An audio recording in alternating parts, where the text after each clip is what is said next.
Hello, everybody. Welcome. We'll just wait for a minute for everybody to arrive and we'll start the webinar shortly.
Okay, yeah, so let's begin. Again, welcome everybody.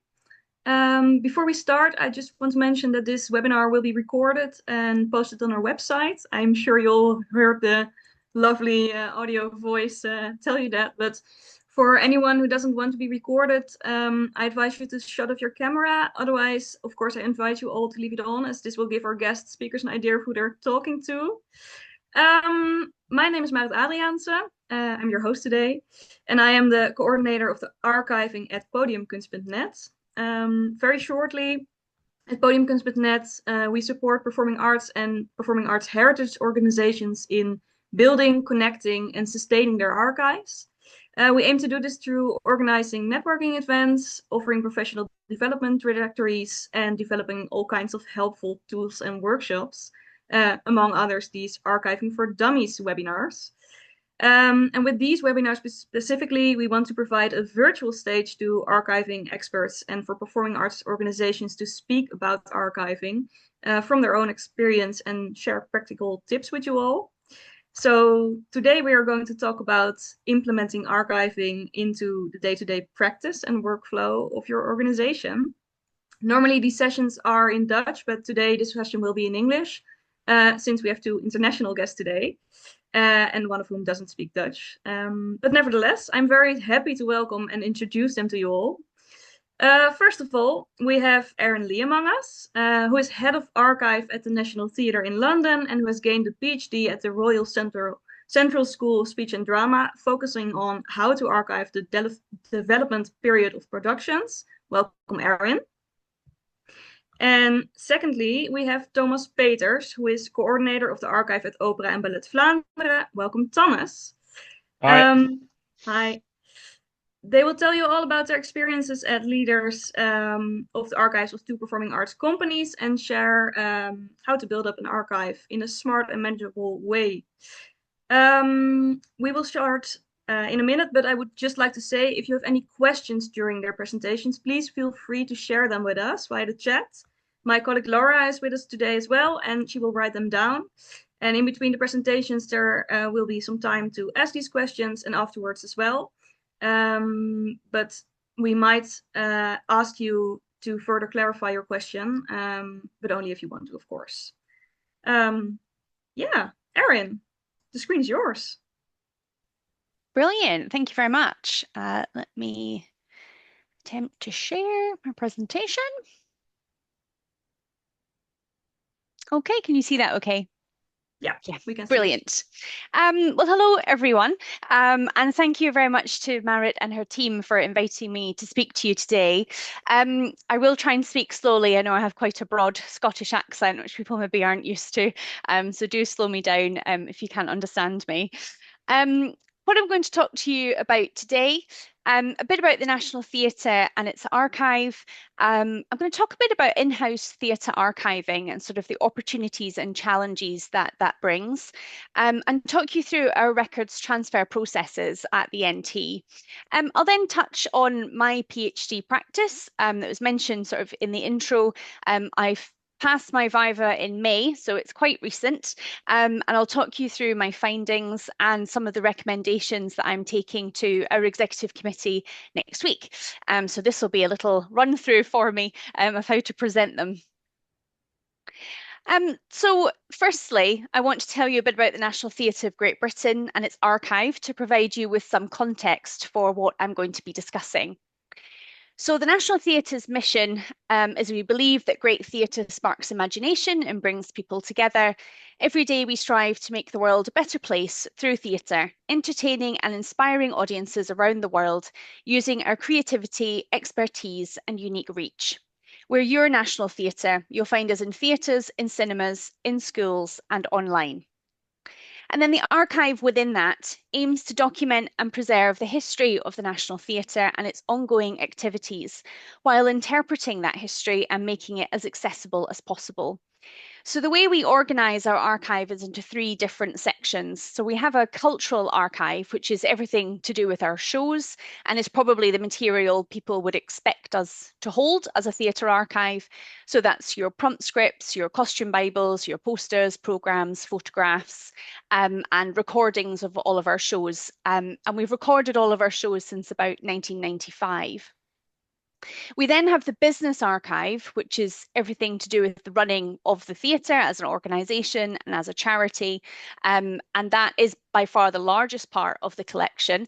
A lot of that is closed to the public, and that's mostly because it's commercially sensitive or it's confidential in terms of correspondence with people, etc. We're only 62 years old, so a lot of the material in our collection still relates to people who are alive, so just have to be careful about who we share that with. And then the third section are external collections, so materials that people have donated to us. We don't have a purchasing budget, unfortunately, but people have donated things to us over the years, and they'll be a mix of, we have some large collections about the building of our building on the South Bank, so a lot of architectural drawings and plans, but we also have collections to do with early staff members, like early vocal coaches or board members or staff directors, and they are really useful for understanding the National through a different lens. So from a staff perspective or something like that. One of the most popular things in our archive are our recordings, which I'm sure is something that will resonate with many of you. And we have worked to get our recordings available outside of the archive. So we have a platform called the NT Collection, which is available worldwide to all schools and universities. That is a paid for service that funds a free service for state schools in the UK. So about 90% of secondary state schools in the UK are accessing that for free. So that means they have 70 recordings available in their classroom for free to use in teaching and education. And we also home platform, which is available to everyone, and that's through the Vimeo platform. And that is a subscription service that started during the pandemic. It was something I think we would always have got to in 5 to 10 years, but because of the pandemic, that obviously fast forward everything to do with digital access. And NT at Home is available online, and anyone can subscribe worldwide. And those have been hugely popular and have reduced the number of people coming into the archive in person because they can access a lot of that content at home. And then thinking about who uses us, this is quite a crude pie chart of our audiences. The largest chunk are academics, so people who are studying drama and theatre, and that could be students as well as sort of professors or tutors. Then the next biggest chunk are theatre practitioners, so people who are working in the theatre industry. So they might come in wanting to watch productions because they're thinking about casting someone, or they might think about looking at a show that we've done before that they're about to stage, and they want to understand what the challenges were that a director overcame. And then we also have the next one down, our general public. So lots of people obviously come in because they love theatre and they want to catch up on a production, particularly if they've missed a show or it's sold out. Then you can always come and watch the recording with us for free. And then a range of other people use us, like media and film, and other archivists and journalists and publishers and that sort of thing as well. But thinking about in-house theatre archiving, I define an in-house theatre archive as one where the staff can set their own collecting policies and store their collections within the theatre buildings. And being located as they are within a working theatre, these archives are uniquely placed to work in tandem with the fields of theatre and performance studies. So I'm going to take you through some of the opportunities and challenges as I see them in my role. So some of the opportunities are obviously to work directly with practitioners. So you're able to understand what it is that they need in their work. So what is it that would help them that can come from the archive? We can directly impact on what is collected. So if you're within the theatre, you tend to be able to know what's coming up in the repertory season. You tend to hear if there's a particular use of video projection, or they're doing something interesting around reusing sets from a previous production.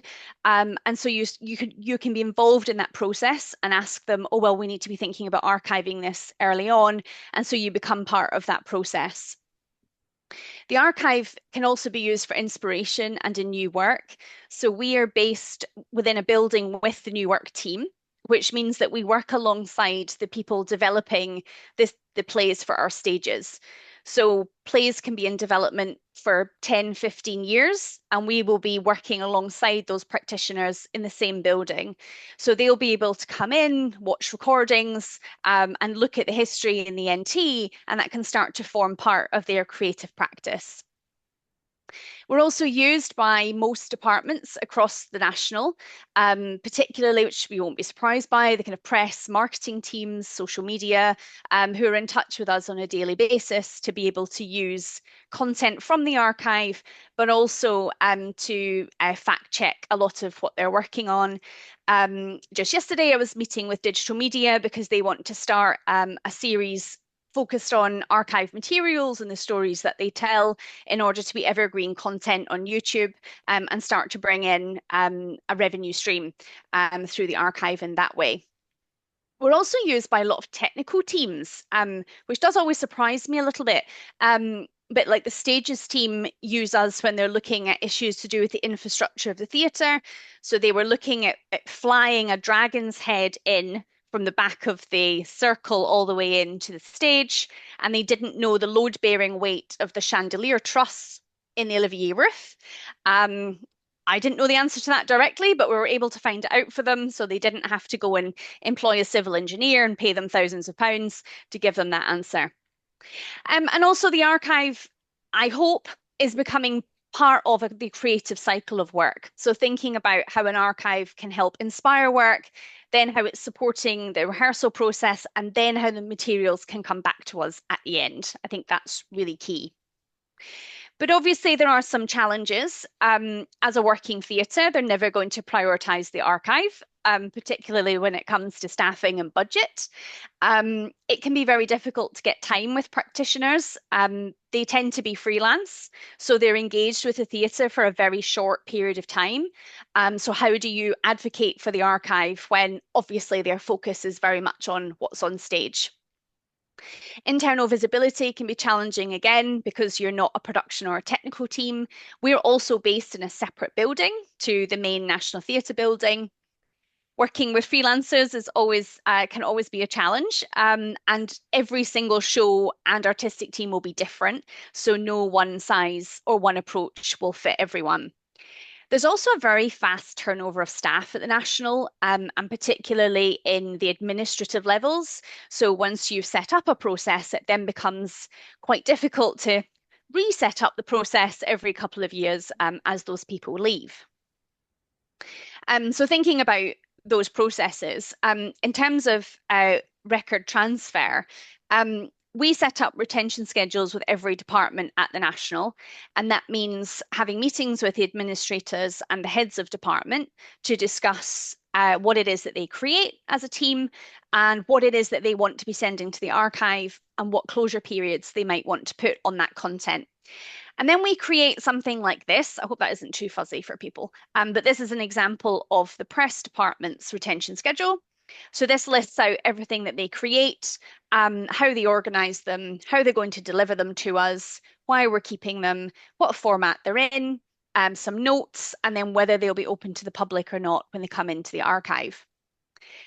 Um, this this works in principle, I would say. It is challenging to get departments to send materials over in a timely manner. We now are assigning months to each department, and we are making sure the retention schedule is set up, reminding them their month is coming, working with them during the month, and then reminding them at the end that their month has now passed. They should have sent everything.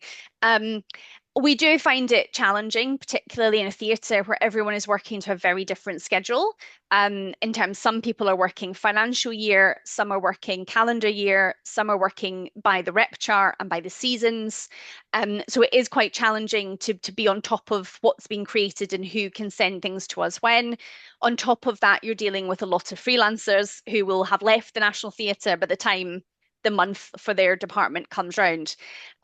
So we're trying this approach. We have tried many different ones over the 13 years I've been there, but this is our latest one, which does, fingers crossed, so far seem to be working.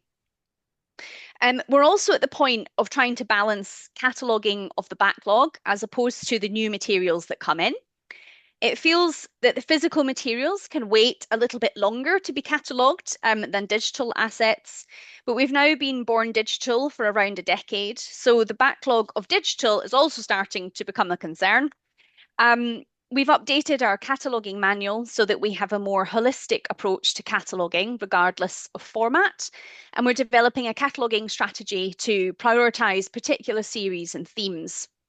We can't underestimate the difficulty in creating these documents, but they will be invaluable to the team and will allow us to be more strategic about where we place our resources and how we prepare for big events such as building anniversaries. We also have a digital preservation strategy, and we have Preservica, which some of you might be familiar with as a digital preservation solution. We've been working with that for the past 6 years. And part of the conversation about records transfer has to be about my recent research, which looked at how we can be more active in our archiving at the NT. The aim of the PhD was to build a methodology for archiving our productions to create a more representative collection, more representative of the periods of production, of the people involved throughout a production, of the materials created, and then how we ensure the catalogue is representative of the materials. So this is my title, Active Archiving at the National Theatre, Creating a Collection from Embedded and Parallel Practice with Till the Stars Come Down. And throughout this section, I've got some pictures that I've just collected as part of my PhD. So this on the left is the mock-up of the poster, and then on the right-hand side, you can see what we ended up with, which is very similar. My practice involved following a play from the very start of writing all the way through to appearing on stage at the NT. I was attached to Till the Stars Come Down from the writer in residence starting at the NT studio in 2020, right up to closing night in March 2024. And actually, the play is currently on in the West End, so I've been following it this year too. What this means in practical terms is that during 2020 to 23, I spoke with the writer Beth Steele regularly. I photographed her office with the images she was pinning up for inspiration. I received all of the drafts of her scripts and kept in touch with the new work department who are managing her residency. In spring 23, the show was greenlit and the director was attached. My plan had been for an embedded practice with the workshops, readings, and rehearsals, but unfortunately, the director didn't feel comfortable allowing me access to these spaces. And that's quite an interesting issue to reflect on, which I do in my thesis, and think about the hierarchy that can exist within a working theatre and the difficulties for an archivist in accessing these quite traditionally closed spaces. Mingled with this is the personal connection between practitioners and their own archive, and the complexities for an archivist looking to construct what they deem to be a representative collection, when a practitioner may have a very different view of what should represent their work in perpetuity. As a result of that, I shifted to a parallel practice, one where I experimented with what I could learn of the process from the outside, while still carrying out an embedded practice with the teams and departments at the National Theatre who are working on the production. There are around 20 different departments involved in the show, from armory and scenic construction to marketing and digital media by way of costume and casting.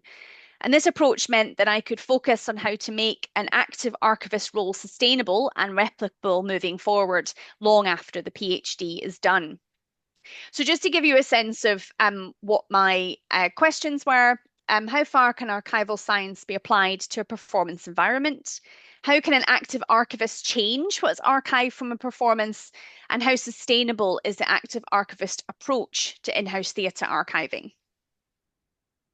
So early findings from interviewing archivists around the world, from carrying out an audience segmentation and speaking with researchers, and also undertaking an audit of our collections and a literature review of books published at the NT, I found that the development period is not as well documented as rehearsal and production.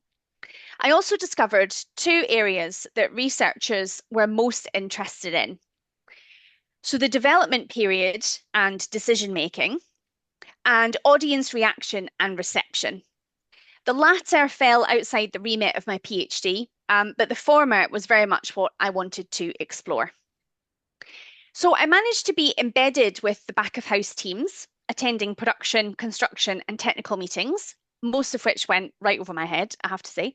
I also attended the fit up and tech rehearsals into previews, and I shadowed the running wardrobe and stage management teams during the run of the production too.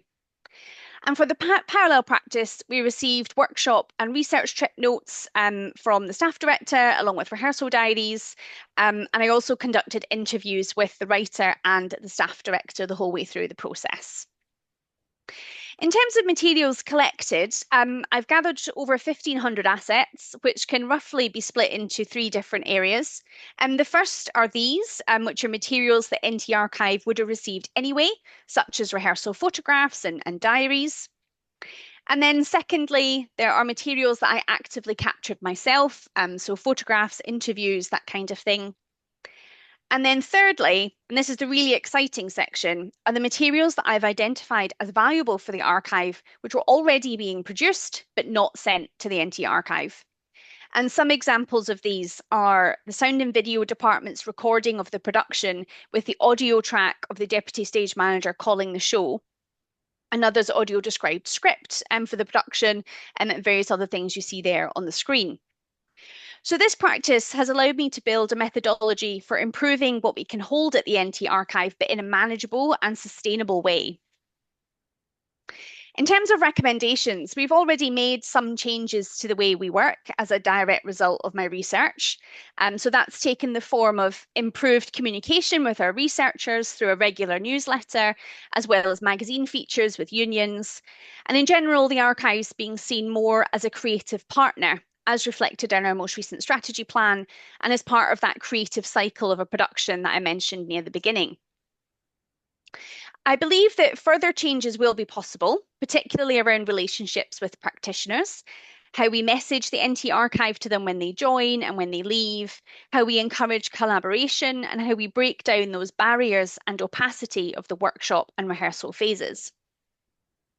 Although the archive is in an unusual position with its secure funding and staffing levels, this research can have wider reaching implications than just the NT. And these recommendations fall into two categories: the adoption of a tiered system of archiving in line with the type of archive that it is. So for example, is it in-house or is it a third party? and in line with their structure and capacity. And then also a development of performing arts specific cataloguing standards. The main recommendation I'm making to the NT, being mindful of capacity issues, is to introduce tiers of archiving. I'm intending to publish on this, and I've not yet had my meeting with our executive committee, so I won't spend too much time on this, but I wanted to give you a sense of what I envisage. So a tier one would include everything I captured for Till the Stars, with a lot of input from the artistic team, whereas tier three would pretty much be what we already capture for shows. The black and green fonts, if you can read those, show what we already receive, whereas the pink is the aspirational stuff. I'm not sure how far I will get with this at the NT, but the tiered system seems the most sensible in terms of capacity. How we make the decision on which production gets which tier would need to be a joint decision taken at senior level and probably depend on things like the educational and commercial value of the production. This is by no means a foolproof plan, and it certainly isn't an ideal plan from an archivist perspective, but it is pragmatic. And if there's anything an in-house theatre archive has to be, it's pragmatic. The variety and types of archives within the performing arts means that any recommendations from this research need to be scalable and applicable to in-house theatre archives as well as third-party archives.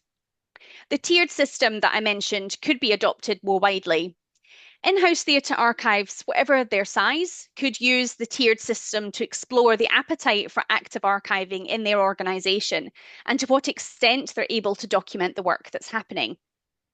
Organisations can select where on the scale they wish to aim with their resources and capacity and consider what the different registers of engagement might be in their specific situations.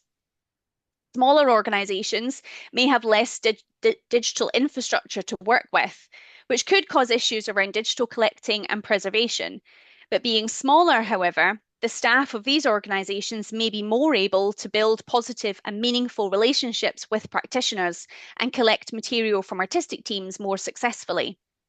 Larger organisations, while they may have greater investment in their digital infrastructure and may be able to collect in a similar manner to the NT, with long-term digital access plans, they may face similar issues to me around the scale of the work that's being staged. Third-party archives can also use this tiered approach in conversations with theatres on whose behalf they collect.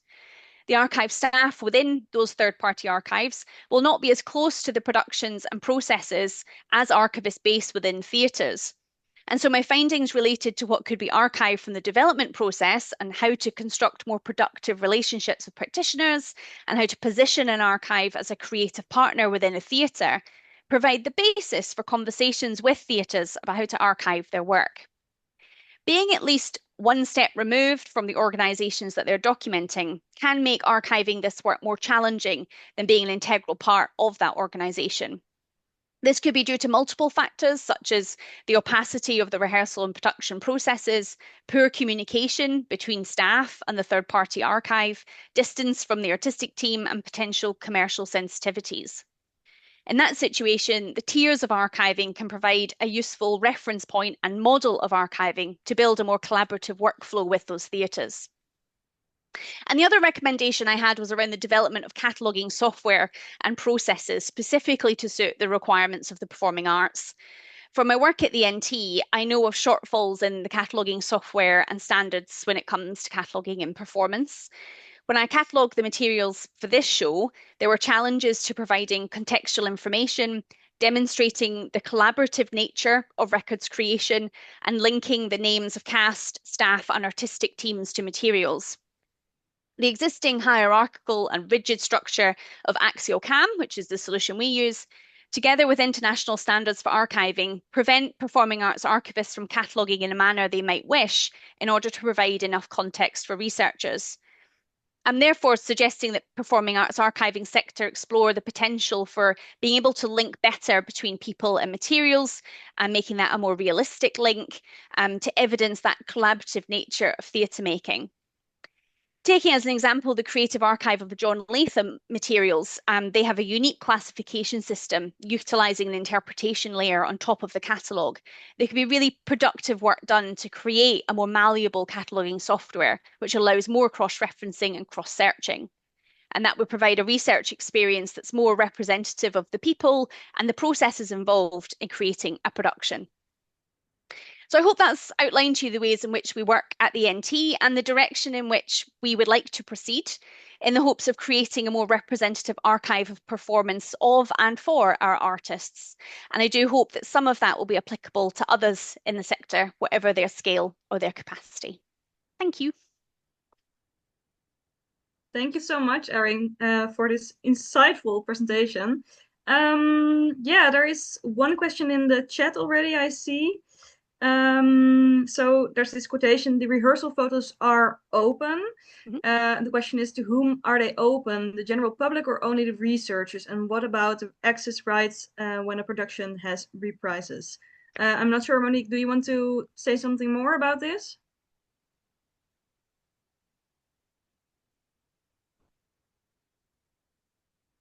Apparently not, so maybe you can already answer that. Yeah. So they're open to any researchers who come in. We have the agreements with our photographers is that they retain copyright to all of their photographs, both rehearsal and production. So we aren't able to make them available online. That's something that we are looking at. It's a problem across certainly theatre collections in the UK. I'm sure that's something all of you will recognise as well. So those are available to view when you come into the research room. And then if people want to license them, then we put them in touch with the photographers directly and they can agree that between themselves. When a show comes back, the only thing we consider closing is the recording. So we will allow everything else to remain available to the public, but we will probably close the recording because if it's on in London, we'd obviously rather somebody went to see it live than they come into the archive to watch it. So that is the only thing that we will decide to close. Yeah. Okay. Thank you. Are there any other preliminary questions? You can also ask them in Dutch. Maybe that's also a little bit easier for some people and we can translate them. You can also speak up and mute yourself.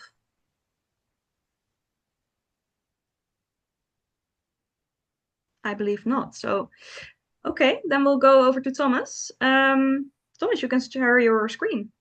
All right. Thank you, Erin, again.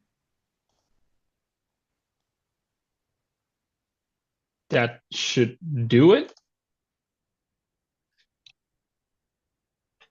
All right. So let's get into it. Hi, everyone. My name is Thomas. I've been working for Opera Ballet Vlaanderen ever since the 1st of September 2023, which means that I've got 2 seasons under my belt right now, and we're moving into the 3rd one. I will not be presenting a grand epic of a well-oiled archival machine. Quite the contrary. Ours is a story of an archive that is being built right now with a lot of very practical steps being taken. As the title suggests, we are working towards an archive of Opera Ballet Vlaanderen, and we're certainly not at the end yet. Now, before we get into it, I'd like to get into a little bit of context because things will be a bit different in Flanders than they are in the Netherlands, but we'll get into that. First things first, what is Opera Ballet Vlaanderen? What is OBV? Opera Ballet Vlaanderen is one of the largest cultural institutions in Flanders. As the name suggests, we play opera and ballet, from our home bases in Ghent and Antwerp. Next to opera and ballet, there's also concerts, musical theater, and through our 3rd branch named Vonk, we also allow young makers to experiment with those art forms. There's also a lot of room for co-creation and experimentation. So it's not just opera and ballet, there's also a lot of hybrid performances going on. From Ghent and Antwerp, we play in the opera houses there, but we also have a ballet studio in Antwerp, and a workshop in Zeelen where we create our stage sets and our props, which means that I, as the archivist, am also operating from 4 locations throughout Flanders, basically. We are a very large institution because we play a lot of different art forms. We have a symphonic orchestra, there's a choir, there's a children's choir, there's a ballet company, and then on top of that, there's a lot of supporting staff as well. At any given moment, there's about 400 people involved with OBV. Now, we are Opera Ballet Vlaanderen right now, but that doesn't mean that we always have been. We have a very rich but cobbled together history. In theory, our roots lay in the 17th century when the Ghent Opera was founded. Now, of course, my archives don't go back to the 17th century. We're starting in the 20th because our history is one that's very rocky. There's been a lot of fusion, a lot of new initiatives, a lot of dead ends, and another round of fusions. Most importantly, in the 80s, the 2 opera houses of Antwerp and Ghent fused together to, well, a lot of intermediate institutions, but they fused together to what would become the Vlaamse Opera. And then later in 2014, that Vlaamse Opera fused with the Royal Ballet of Flanders to become Opera Ballet Vlaanderen. That rocky history is also represented in the archives, or at least what's left of the archives. But we'll get into that later because the story starts in 2023, so 2 years ago right now. That's when I came in. I started the 1st of September.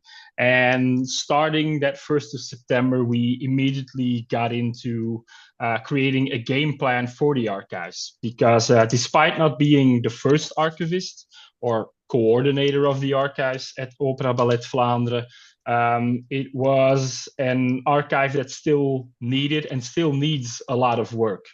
A lot of the archival work was done very much in the back office, out of everyone's sight.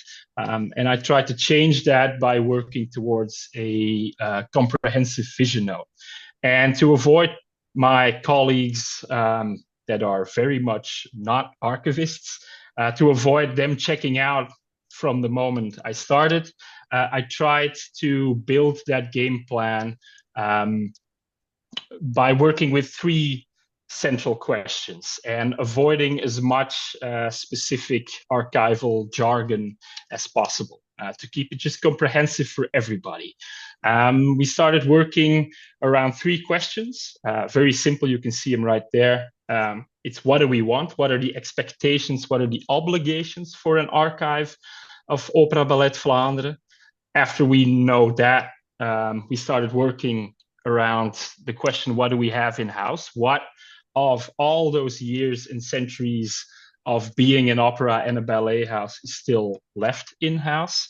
And then finally, we started looking towards concrete goals. What can we do? What do we want to do? And all of that has been well composed into a vision note, one central document, a dozen pages deep, to be communicated to the rest of the house, and especially to departments that are in need of archival assistance. Right?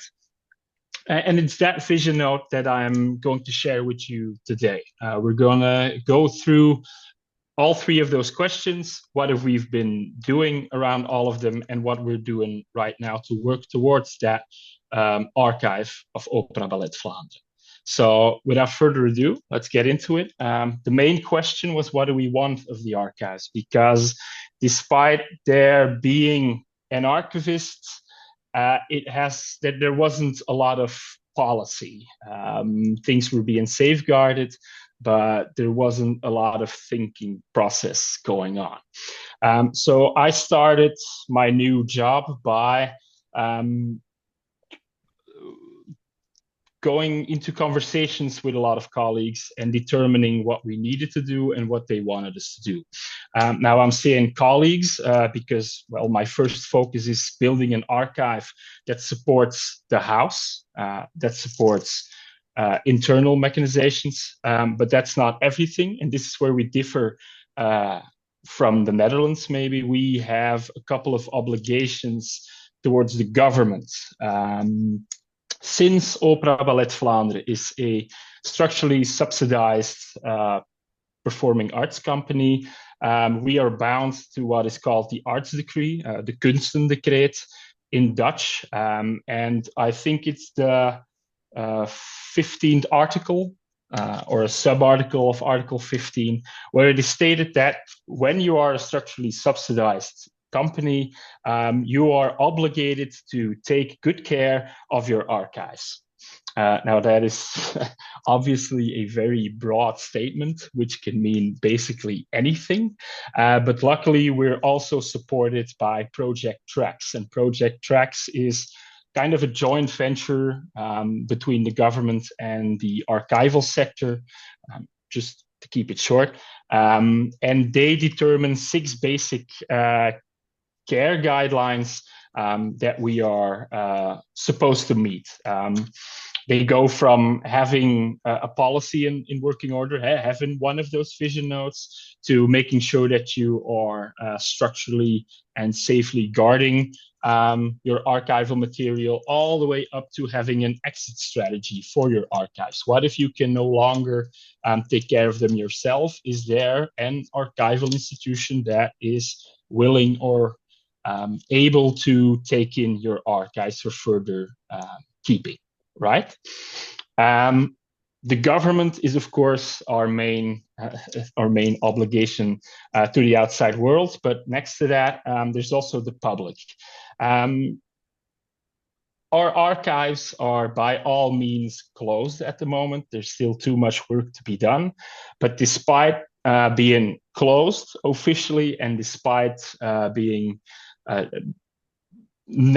how should I say, despite not announcing that there is an archive anywhere, not making any commercials for it whatsoever, it's not even on the website. Despite all of that, there's still 30 requests per year that make it into our information mailbox.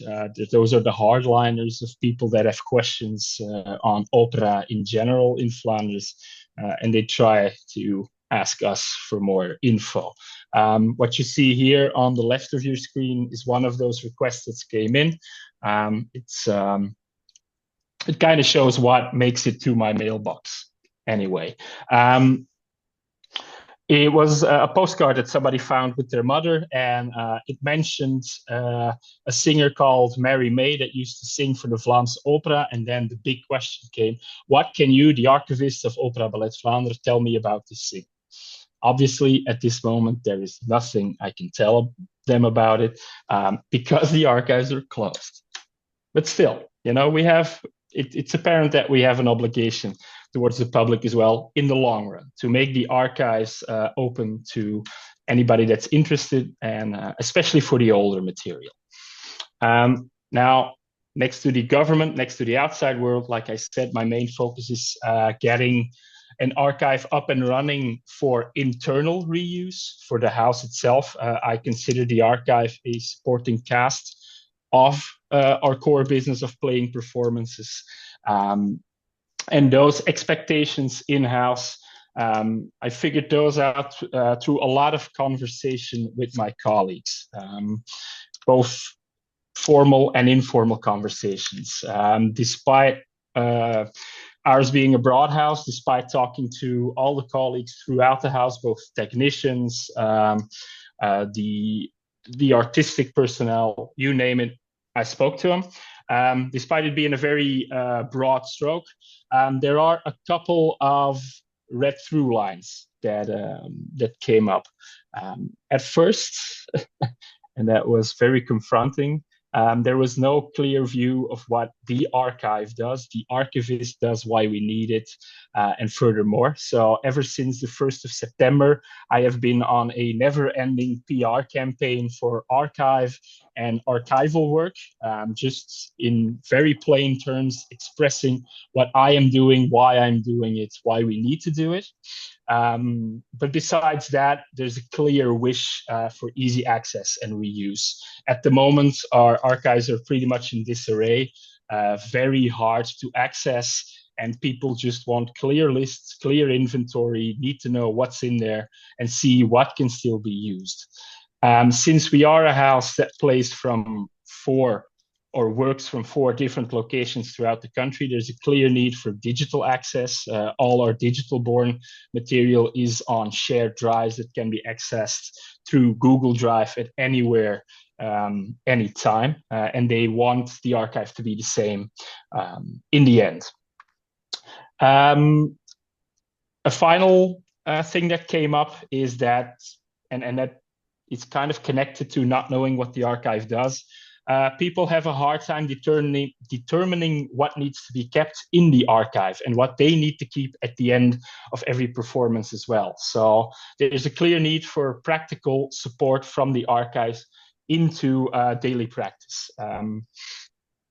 But I'll get into that once I start explaining what we have in-house. Like I said, we have a very rocky history, a lot of different institutions with their own ways of working fused together into this, well, very large house called OBV, and that is reflected in the archives as well. Like I said, there is no chance I can go back into the 17th century in our archives. Quite the contrary, if I can go back further than 1969, it'll be a massive feat. Our archives are pretty much split and kind of schizophrenic. In the 80s, when the 2 opera houses fused, the then artistic director chose to make a, kind of a tabula rasa and get all the archives out towards archival institutions, which means that the archives for the Antwerp Opera are kept at the Letterenhuis, archival institution for all things literature, to cut a very short corner. Everything for Ghent is in the Zwarte Doos, the Ghent City Archives. And then starting from the early 90s, it shows up in our own archives again. Which means that we still keep archives in-house, both digital and on paper in physical. The last of the paper or the physical archives for everything in terms of the ballet, that starts at 1969 when the Royal Ballet was founded. For the opera, it's starting in the early 90s, and then starting from the mid-2000s, we get all new digital creation, right? Now, what do our archives consist of? I think it's the same usual suspects that Erin already mentioned for the NT archives. There's a lot of program books, there's a lot of audiovisual materials, photos, posters, moving images on cassette tape, on film. Like I said, a lot of posters still there, but there's also a very large chunk of administrative archives, which means like Erin said, the business side of things.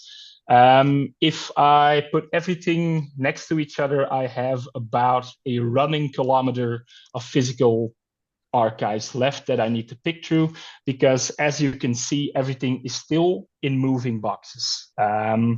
It never got to the stage where it's in archival boxes yet. We're working on that right now. Next to all that physical material, there is, of course, digital creation. Right now, we are a mostly digital-born company, and all of that digital creation is kept at the moment in Google Drives, in shared drives. We have a lot of support from IT and central planning, which means that at the start of every season, this same map structure is being created automatically, which means that for every season, there is the same productional information required. Every season has folders for every performance, and then every performance has folders for every different department. And colleagues are supposed to put every important document there once the season is done, and once performances are no longer being toured or being rented or being sold. Those season folders, they move into an archival space where they can no longer be accessed by the general staff, only by legal, IT, the dramaturgians, and myself in archives. So that's basically what's going on in the digital sphere. Of course, that's not everything. Like I said, starting from the mid-2000s, the digital creation, but that's that gray zone between physical and pure digital born archives. There's a lot of stuff left in old hard drives that we need to pick through. As you can see there, the biggest pile of junk ever. It was not me that has created that title. I have inherited it as well. And sadly, that biggest pile of junk ever is still waiting for me to become a smaller pile of junk. So how far along are we right now after 2 seasons? Maybe not after 2 seasons. This is how far along were we when I found it. There was a lot of safeguarding being done by my predecessor. A lot of things have been saved from just simply being thrown out. Mostly the program booklets, the posters, all of the marketing archives. A lot of things have been safeguarded, but despite all of that, as you can imagine, it's still an archive that's difficult to access. I'm getting the hang of it because it's my daily job, but for an outsider, there's really no way of finding anything at this moment. For example, a dedicated central depot space is only a recent feat. Up until we started collecting everything at the ballet studio in Antwerp, it was spread out through the opera houses in Ghent and Antwerp. There's also no encompassing inventory list yet. There's just very practical, small things that are being done right now. Now that we know what we want and what we have in-house, we can get into the interesting stuff. What can we do? What are our goals? What are our efforts? What are we working on right now? The main focus right now is a need for overview.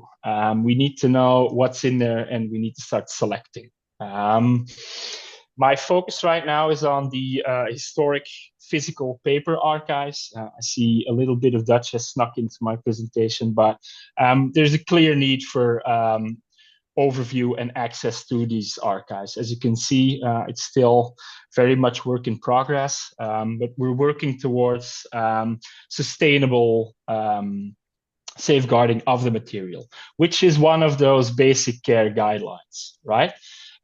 Furthermore, the Opera House in Ghent will be closing at the end or halfway through this season, which means that everything that is still in Ghent needs to be consolidated in Antwerp, which is an extra amount of pressure that is on top of the on top of working with the physical archives, right?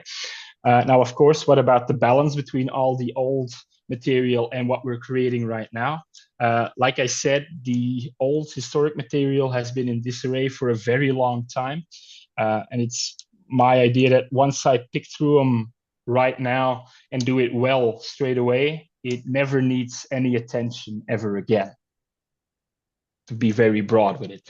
And furthermore, our digital new creation, there is a system in the works through the folder structure in the Google Drives. Is that very durable in the long run? Of course not. It will still need attention in the long run, but it's my experience right now. How should I say? In my eyes, the physical archives are in greater need of immediate attention than the digital ones, right? In the long run, it'll all balance out. And furthermore, to try and keep the balance between the old and the new material, I go on practical side quests when the need arises. So my main focus is the historic material, but once colleagues tell me that something urgent has come up or something is in dire need of some attention, I book that in and we try and find a solution for it. A couple of examples here. Our surtitler was in dire need of getting his archives in order, and I made sure that we had an intern to take that in. We needed an overview of all of the historic archives that have been spread out throughout archival institutions within Flanders. We made sure that that was in the works. For a different project, we needed to get a grasp on what stage models remained in our workshop. So I booked in a couple of days to make an inventory list of our stage models. The posters of the Royal Ballet was another one of those small side projects. And right now I am working on a norm for the metadata in-house because we also have a digital asset manager where, how should I say, marketing and the artistic teams keep all the moving images, all the commercial images. But since we're such a broad house, there hasn't been a clear norm for how to describe such digital images. So right now I'm working on a document to aid my colleagues in getting clear and uniform descriptions in the metadating. So like I said, I try to keep the balance between the old and the new by just listening to my colleagues and going into conversation with them and just trying to play to their needs as well, all the while keeping my focus on our historic stuff. And that's what's going on right now. Of course, there's a couple of goals for the longer term as well. In the longer term, I want the archives to play a role in-house as well, in and out of house as well. So there is a clear need for digitizing all the old material. Whether we're going to do that structurally or on demand, that is yet to be seen. But it is on the big to-do list to start making things accessible in the digital sphere as well. Once everything is archived and inventoried, I hope to start enriching metadata as well, because there's a lot of digital material that is digital and audiovisual material that is unidentified at the moment. And I hope that getting a clear overview of our historic archives will then aid in enriching all the other material. And then in the absolute longest run, I hope to use the archives for public engagement as well. This is, of course, for only the oldest material. But like I said, our experimental branch of Funk, there's a lot of opportunity to engage with our historical material as well, I think. We also have an educational department for schools, for groups, that is very interested in starting to use the archival material. And then, of course, there's also external partners like Memo to get our archives digitally accessible to a broader audience as well. So a lot of things are being done. A lot of things are still in need of being done, but we try to keep it pragmatic, keep it practical. Now, how easy is all of that? And this is when we get to the interesting things, maybe. What are the big challenges of doing that? I think there is one main all-encompassing challenge to it all, and that is the sheer scope of the material. I think I haven't made it clear yet, but despite being called the coordinator of archives, I am also just the only archivist in town, which means that I'm doing it all by myself, or maybe the odd intern or student that comes to help. But all of the strategic work, all of the big work is for me. And I'm not going to lie about it. There are days where it seems a lot, not to say too much. But that's why I tried to keep it clear that it's just a matter of taking things one step at a time and trying to keep that vision note and that game plan in mind, to just take it one step at a time and do what needs to be done, and not trying to rush into loftier goals than necessary right now. Another big challenge is, of course, keeping colleagues in the loop. I am the only archivist, and a big trap is, of course, getting bogged down in my archives and remaining in the shadows, right? So it's a constant, I'm not going to say battle, but it is a constant working point for me to keep everybody in the loop. And I try to take a three-pronged approach to that. There's the informal lobbying, as I keep it, like I said, that constant PR campaign for the archives, just talking to colleagues during lunch, when you see somebody in the hallways, you just keep each other in the loop of what's happening, what needs to be done. And then it's very easy to get people on board, but also see what needs arises along the way. Apart from that, there's monthly check-ins with my direct management. That's mostly for hot topics, things we need to handle, budget things as well. That's most of the strategic thinking that needs to be done. And then on top of all of that, we have yearly reports. Like I said, we need to report to the government what we are doing in our archives, what we are doing to take care of our archives. That happens through a yearly report. That's usually the hard numbers, the clear achievements, that gets to upper management and then to the government. And then at the end of the year, I have a clear overview from those yearly reports, and then that can trickle down into informal conversations again. So maybe that's my main advice. Just try to keep everybody in the loop just by being around and being present. It can be that simple or that practical, right? But despite everything, and that's when we circle back to the beginning, despite everything, I wouldn't consider the archives of Opera Ballet Vlaanderen to be top-notch or to be perfect at the moment, but we are gradually and firmly working towards, well, an accessible and working archive. I hope you all had something from that story.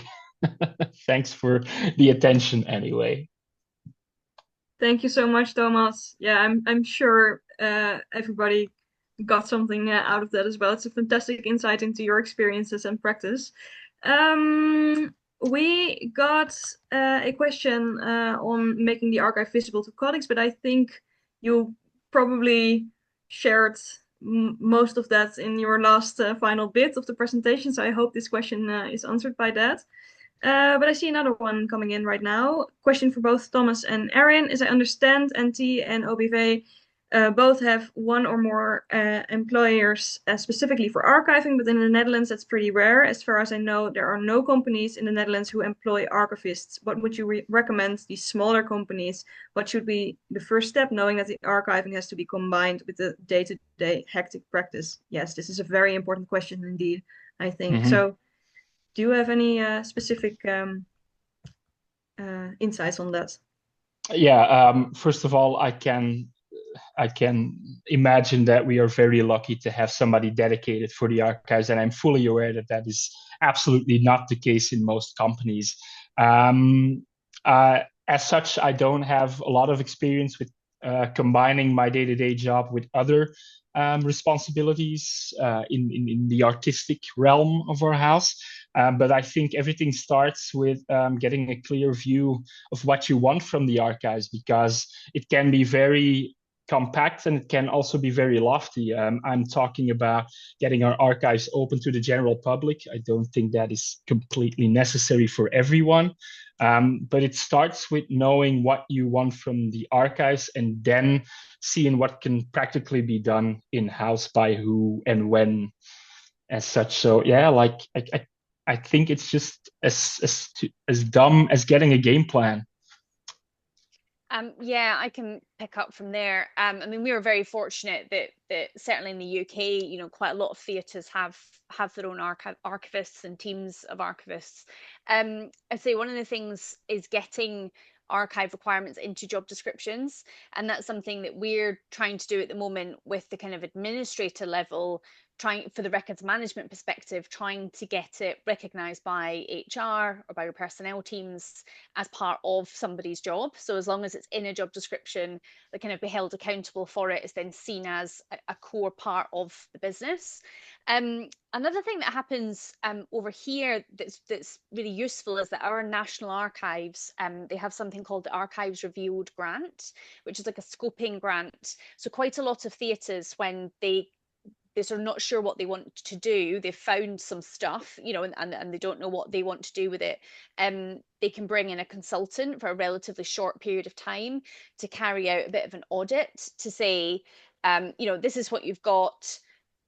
You could give it to another archive, for example. So you could give it to a local authority archive or a museum or a university, and kind of here are the benefits and disadvantages. Or you could keep it in-house, and here is how much that might cost you. If you wanted to do, as Thomas is saying, go the whole way and make it available to the public, or if you just want to have it in-house and someone in marketing look after it, for example. So sometimes getting that external voice who will be neutral and to come in and offer the opportunities, because quite often I think the people in management won't really appreciate the opportunity that they've found.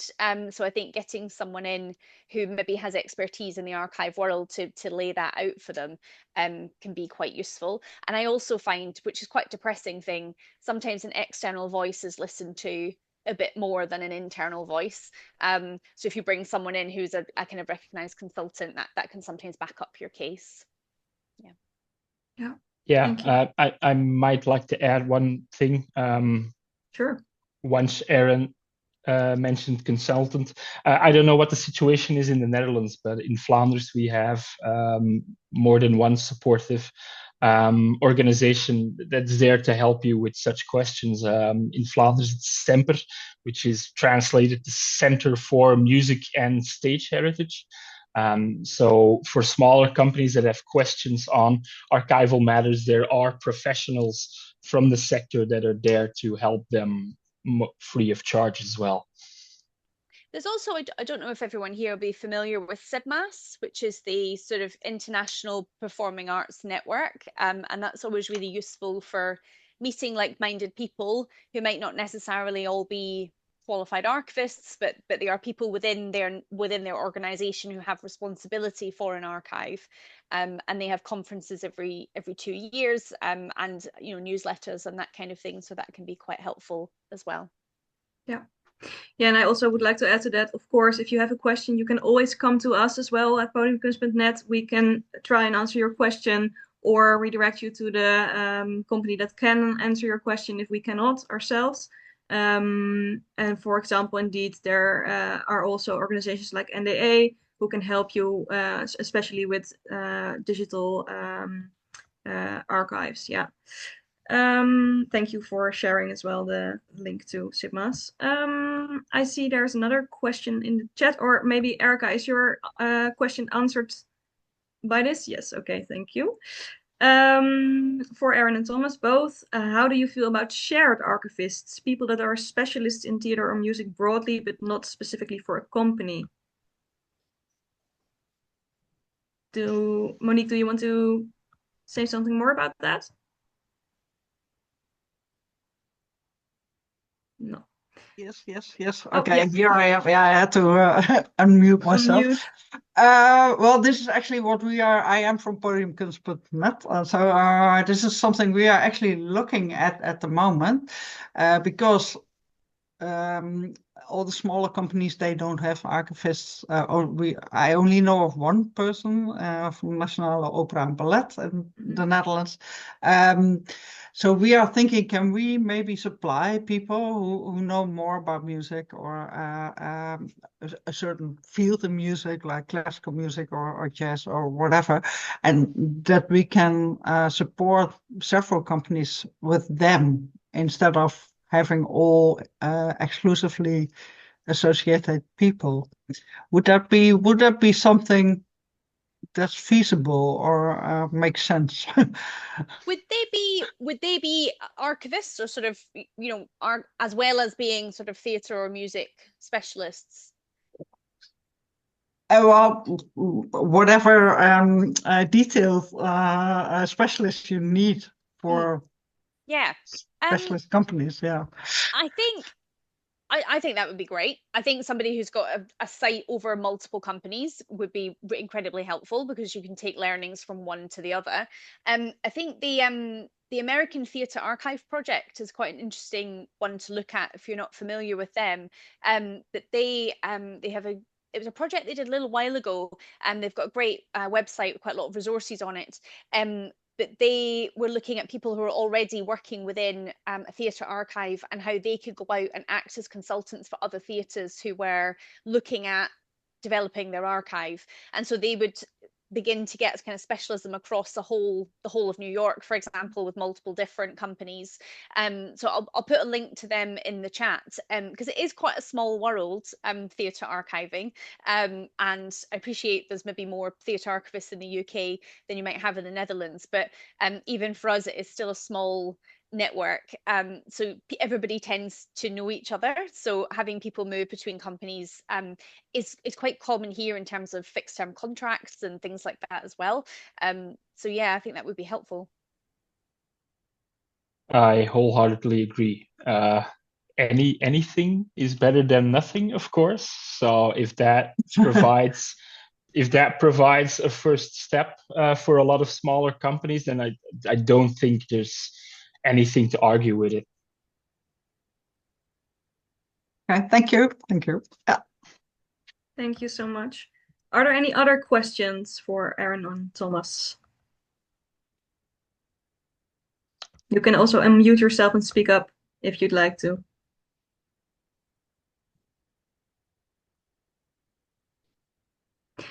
Well, I have some questions for you. Yeah, I was wondering.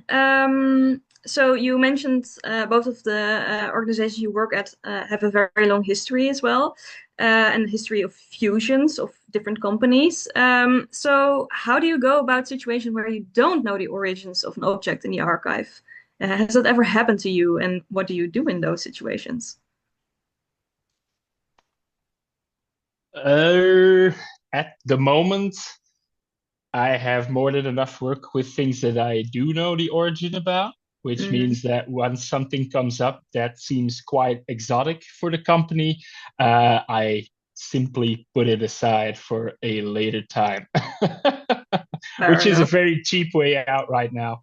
But I'll tackle those things once there's more time and space for it. And I hope that by combing through the things that I already know, my own knowledge of the company expands as well. And then those things with weird origins, unknown origins become clear as well. So I'm taking the easy way out at the moment. Wonderful miscellaneous items. Yeah. Fantastic. Yeah, I would say we have lots of these. The one thing that's really useful are staff who've been there for a long time. So, Yeah. We have some people who've been there for 40 odd years. So I go to them quite often. We did have a really weird, big box that I knew was something to do with lighting, but I wasn't very sure. And we took it to one of our handling sessions that we did for the 40th anniversary of one of our auditoria. And so lots of kind of the people who'd been involved in designing the theatre and the kind of backstage infrastructure were coming to that event. So I just brought it out and with a big sign, anybody know what this is? And they did. And they could tell me exactly what it was. It was a projector used for lightning flashes on stage in the 60s and 70s. And so, yeah, just using that expertise that there will be within the community that will be interested in your theatre was incredibly useful. And, we have a monopoly board that was made by a staff member, and all of the squares are shows. So it's really interesting which shows they thought were the really cheap shows and which ones are the expensive ones. And I've never known where it came from. And it is so delightful, and so much care and attention has gone into it. And we brought it out for a company briefing where we invited the whole company. And within seconds, it had been identified and we knew who'd made it. And they'd left the company about 15 years ago, but we managed to get in touch with them, and they've come in to see it and explained, why they made it and who for, and they used to play it, in the blue room after work. So yes, I mean, we just try and engage the audience, because they know a lot more than us most of the time. Oh, that's amazing. Yeah, that's also a reminder to contact past colleagues as well, because they have a lot of information on your archive and can tell the most wonderful stories indeed. Yeah. I see another question has come in. How do you deal with the border between archive and objects collections? As an archivist, it's really tough to deal with the physical preservation needs of these objects. Oh, that's a question. Do you think someone more specialized in museum collections care would be useful to have working within the archive? Yeah. I mean, we don't collect costume and we don't collect props as standard. And that's because we have a costume and props hired department, where they hire material out to other theatres, or school groups or amateur dramatics. But we also reuse all of our costume and props in our productions, and they'll be repurposed. And that's part of our environmental sustainability. So we don't, as a rule, take those into the archive. We will take objects or props if we feel they were particularly innovative, or we had a show, His Dark Materials, in 2003, and that was the first time we'd used puppetry. So we have kept some of those puppets and we have packaged them specifically. But we don't have conservators on staff, and we don't have any kind of museum professionals. But in our collection development policy, we highlight collections that might collect on us.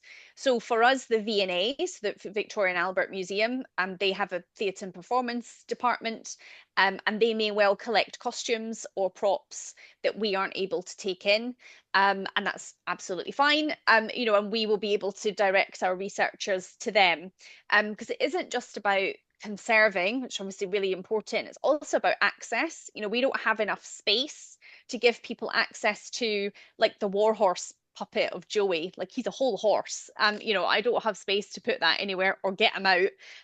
So yeah, it's both of those things you need to consider, and just build those relationships with the organizations that might be able to look after them better.